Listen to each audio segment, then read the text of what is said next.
AOC reaction, or do you think that you could beat JD Vance in a head-to-head race for president, as polling suggests, in 2028? Listen, these polls, like 3 years out, are, they are what they are. But let the record show, I would stomp him. I would stomp him. Thank you, Congresswoman. All right, Dana. I mean, these polls, obviously, but sounds a little cocky. I think she's funny, and I think she's got charisma, and I think it's great that that's the way she answered it. She's just basically, she's having fun, but also keeping the mystery alive. And look, if that is the matchup, we're going to have a heck of a election season, and I will look forward to all of it. I do think that the Democrats are a little bit high on their own supply at the moment, okay? They're going to shelve their 2024 autopsy report. Right. They're like, you know what? We actually don't need to worry about that. We don't need to worry about why we lost. In fact, we've got him on the ropes. We're not scared of him anymore. We know the economy is going to be in the tank, and the president. I just don't think that's true. As I said in the other previous block, I think the best thing the president has right now for the midterms is the fact that the economy is poised to really do very well next year. So that's what I would say. I think that she's funny, and I look forward to seeing this matchup. Yeah, that was a playful answer, Jessica. We're not going to beat her over the head with it, but it's game on. Let's go. Yeah, I thought it was fun. I mean, her politics have always been, to the left of mine, but is that possible? That is saying something. I'm like a very conservative Democrat. I wouldn't go that far. I think Harold Ford is. That touche. Yes, Harold is certainly more conservative than I am, but I'm definitely in the middle to the right side of the party. And I thought it was a lot of fun.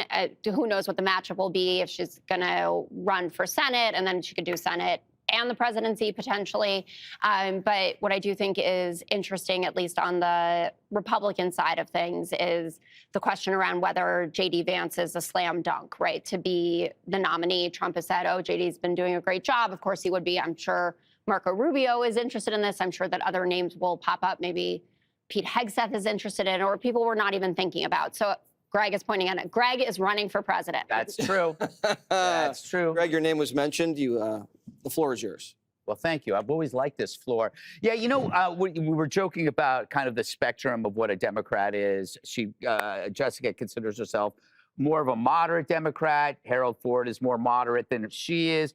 But what is the spectrum of a Democrat when 200 Dems in the House vote against a ban of sexual experimentation on children? Like, where is there is no moderate in that. There isn't even liberal in that. That is just repulsive. I mean, and that they're going to say they're doing it for compassion. They're going to game that phrase. They're going to say they're protecting the children's freedom to have their genitals cut off by some medical fetishist butchers.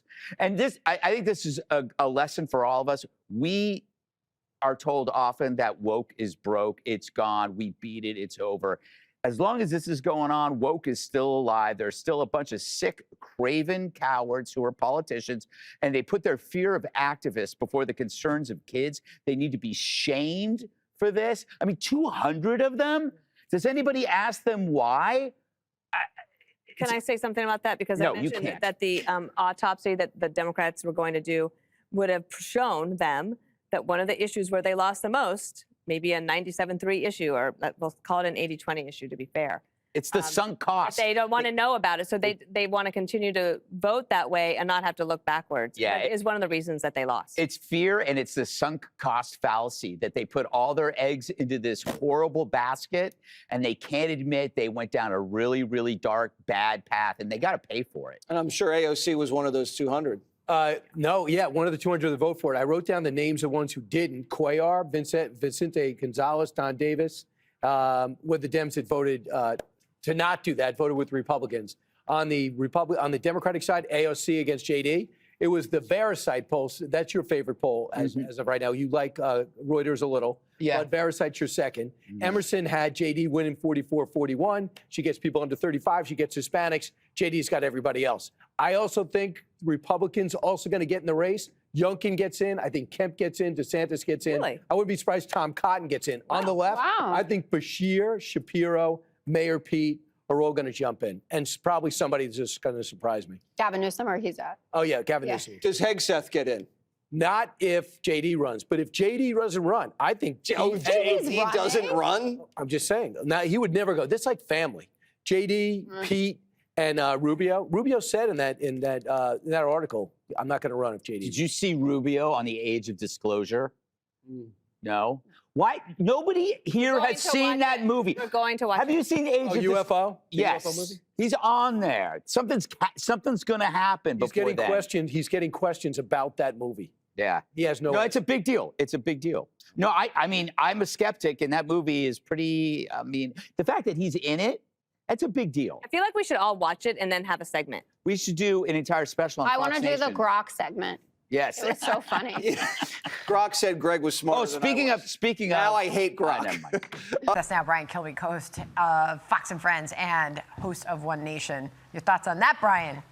Well, she's having fun, right? So when I first read it, I thought, oh, what, stomp him? What does that mean? Then when I see that she's actually having fun. But it was some Varisite poll, which I have not heard of. I'm not putting it down, but I've never heard of. But it's up. She's up 51-49. I looked at other polls, 44-41 against Vance. This is very early. What does she do good with?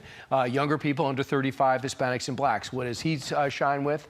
Older white people, as well as most traditional Republicans. I imagine moderates. If she is going to be successful as a candidate, I think we both know, she's got to spend some time going to the middle. Even to get maybe. Is that ever going to happen? Sincerely, no, because I think she firmly believes what she's been saying. And also, it would be great to have this thing called, I wrote it down, accomplishments. Okay. So something like some legislation she got behind instead of just taunting Republicans for what they don't do. Do I think she's likable? Yes. Do I think she's comfortable on the behind the microphone? Yeah. But in terms of, she's nothing but somebody famous, in a way, Congresswoman Crockett, who's famous because she's a good booking, produces ratings, but as far as being president, I think that there's a governor who's successful in Pennsylvania, another governor who's successful over in Kentucky. I think you might have some business people on the outside that want to give a run for it. On Gavin Newsom certainly got the Q rating. Okay, I'll finish off with this. This is the recommendation or concern from one Democratic strategist to his party. Any Democrat who can do the math should be worried. When you explicitly say you don't need Trump voters to win, you're not only denying mass, you're denying an opportunity for voters to consider Democrats for other races. You just keep giving more pieces of evidence that you're guilty of extremism. Few seconds left. A few seconds after this. Yeah, the old-time conservatives, you're right. But the new Trump coalition, it consists of a lot of Democrats, moderates, people on the extremes, people that weren't interested before. So it is more than just Republicans you have to win over. It's called the Trump base, even different than MAGA, the Trump base. You should ask him how to do it. You shouldn't give them the Heisman. That's my view. Not sure that's going to happen, Brian. Right? Somebody smart will do it. Good to see you, Brian. Great to see you, Have a Sandra. great holiday. All right.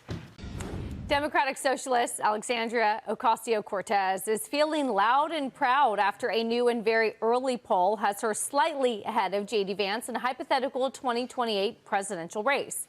Here's what she had to say when asked about it.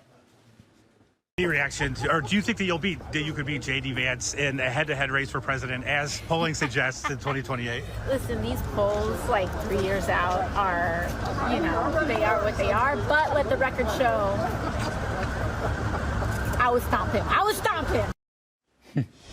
Jackie, you manifested this, so this is your fault. I did, you did, because hypothetically you keep talking about hypothetical President true. AOC. It is true. When you want to talk about how the table's going to There be it is. turned. Am I wrong? You're not I'm wrong. not wrong. But what do I think about that? Yep.